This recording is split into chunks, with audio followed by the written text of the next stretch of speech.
My YouTube channel education by Alok Kumar Yadav. आज के हम इस वीडियो में इंग्लिश के न्यू टॉपिक को लेकर आए हैं, agreement of the verb with the subject. तो agreement of the verb with the subject, video समझने के लिए अंत तक जरूर देखें, और अगर वीडियो समझ आए तो लाइक करें, कमेंट करें और शेयर करें अपने दोस्तों के साथ। Then let us start the topic, agreement of the verb with the subject. English language में क्रिया अर्थात वर्ब अपने सब्जेक्ट के नंबर और पर्सन के अनुसार ही प्रयुक्त होती है।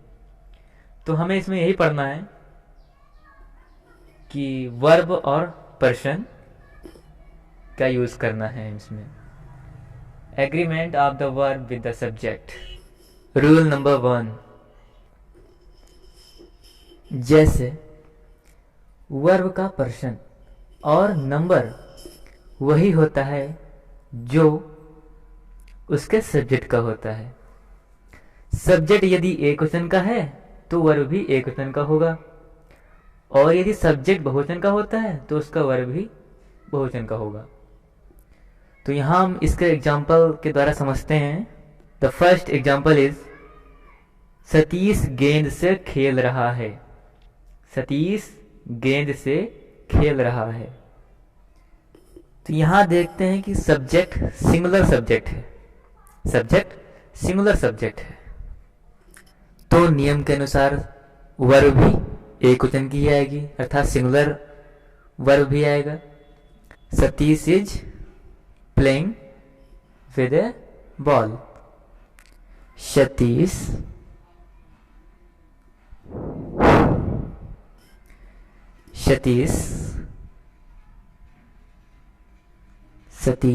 is playing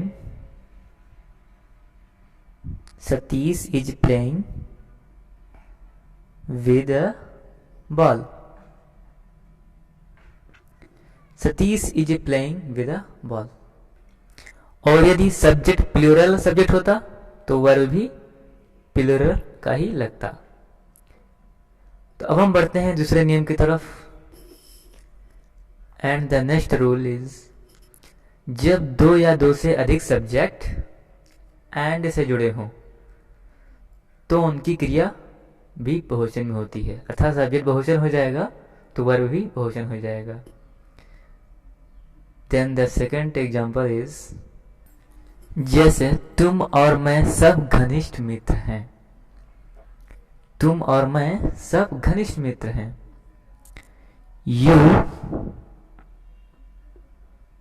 you and I,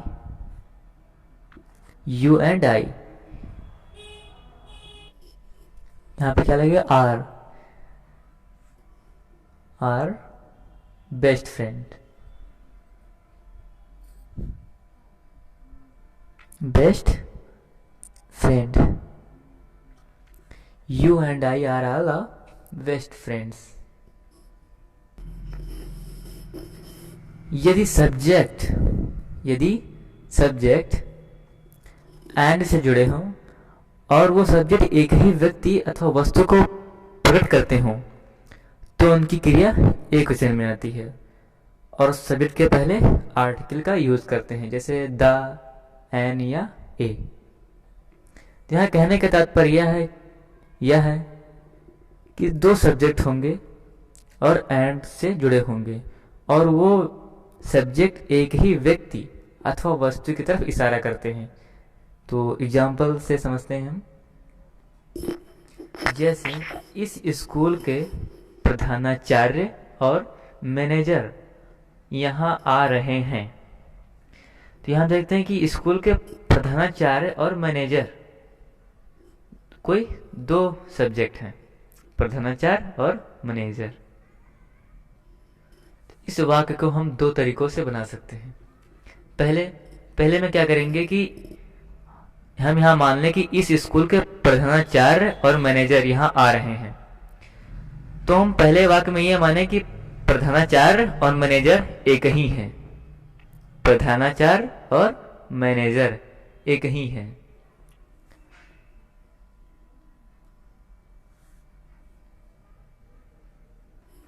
तो क्या बना देंगे? The manager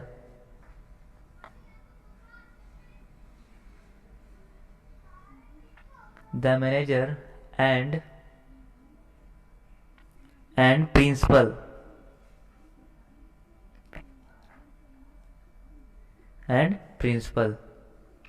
the manager and the, हम यहाँ पे द नहीं यूज करेंगे क्योंकि हम यहाँ पे एक ही व्यक्ति को मान के बना रहे हैं कि मैनेजर भी वही है और प्रिंसिपल भी वही है।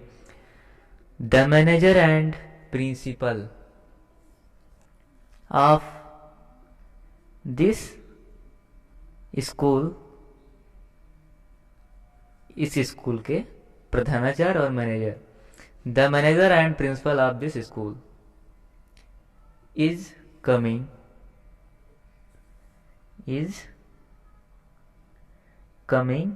हेयर। तो फाइनली क्या बना? The manager and principal of this school is coming hair. और इसी वाक्य में यदि हम मान लें कि स्कूल के प्रधानाचार्य और मैनेजर अलग अलग हैं तो फिर क्या कंडीशन यूज होगी? इसी को हम दूसरे तरीके से बनाते हैं। The manager and the principal, यदि दो व्यक्ति हैं, सब्जेक्ट दोनों अलग अलग हैं, तो हम द का आर्टिकल का यूज कर सकते हैं हम दोनों के आगे। The manager and the principal of this school, तो यहाँ पे हमने इज लगाया था, लेकिन यहाँ पे अगर दो व्यक्ति हैं तो हमें आर लगाना पड़ेगा। The manager and the principal of this school are coming hair.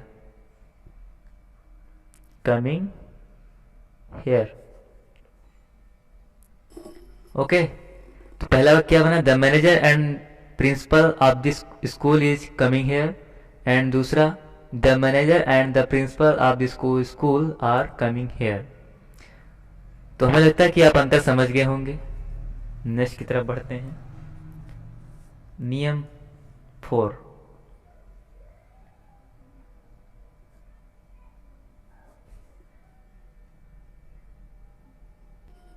जैसे यदि दो या दो से अधिक सब्जेक्ट, और वो कैसे सब्जेक्ट हो? Singular subject. यदि दो या दो से अधिक सिंगुलर सब्जेक्ट आइदर और नाइदर नॉर से जुड़े हों अथवा एज वेल एज से जुड़े हों तो उनकी क्रिया एकवचन में आती है। कहने का तात्पर्य है यदि दो सब्जेक्ट सिंगुलर कोई आइदर और या नाइदर नॉर अथवा एज वेल एज से जुड़े हों तो उनकी वर्ब अर्थात क्रिया एकवचन में होगी। तो हम एग्जाम्पल के द्वारा समझते हैं। एग्जाम्पल जैसे या तो सरोज ने या तुमने मेरा बटुआ ले लिया है। जैसे अदर एग्जाम्पल, या तो सरोज ने या सुषमा ने मेरी बटुआ ले लिया है। एग्जाम्पल नंबर 1, हमें यहाँ पे सिंगुलर सब्जेक्ट को लेना है, सिंगुलर सब्जेक्ट एक क्वेश्चन। जैसे या तो सरोज ने या राम ने मेरा बटुआ चुराया है, तो हम इसको कैसे बनाएंगे? आइदर और से, आइदर और नाइदर नॉर। तो हम यहाँ पे हिंदी में या तो सरोज ने या राम ने मेरा बटुआ चुराया है, तो आइदर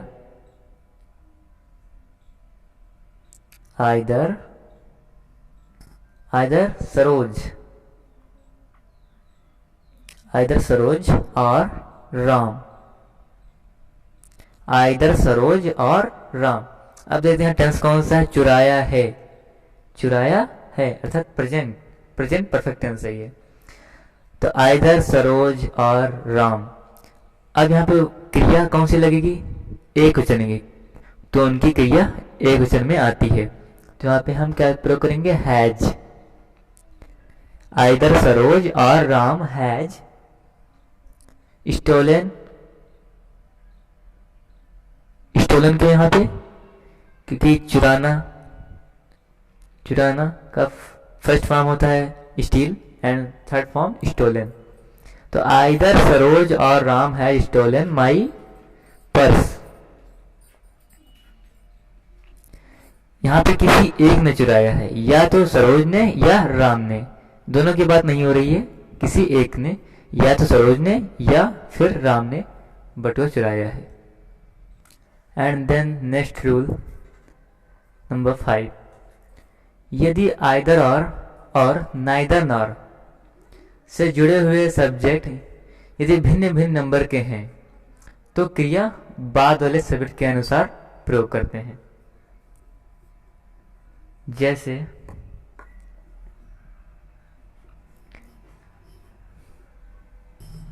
या तो राज ने या उसकी बहनों ने यह दर्पण तोड़ा है।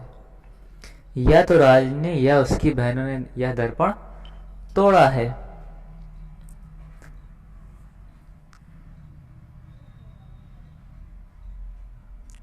आइदर राजकुमार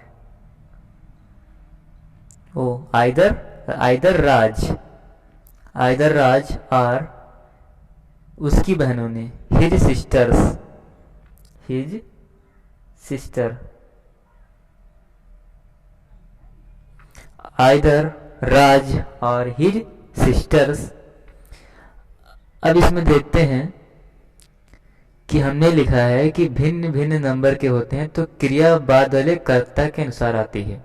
क्रिया बाद वाले कर्ता के अनुसार आती है। तो यहाँ पे बाद में सब्जेक्ट क्या है, उसकी बहनों ने, अर्थात उसकी बहन ज्यादा है।